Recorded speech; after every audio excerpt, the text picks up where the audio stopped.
عزیزم گریه نکن، دل به تاریکی نده، بغلم کن که هنوز زندگی اینجاست. لباس خوب تو بپوش، عطر خوب تو بزن، خدای امروزمون خدای فرداست.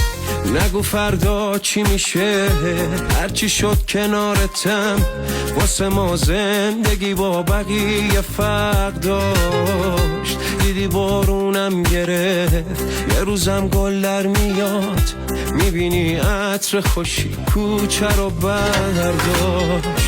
یه روزی که هیچکی واسه زندگی از اینجا نره، قیافه همون بیشتر از سنمون نشون نده، کسی از ما کم نشه، هیچ دلی تنها نمونه، بابا همیشه دست پر برگرد خونه.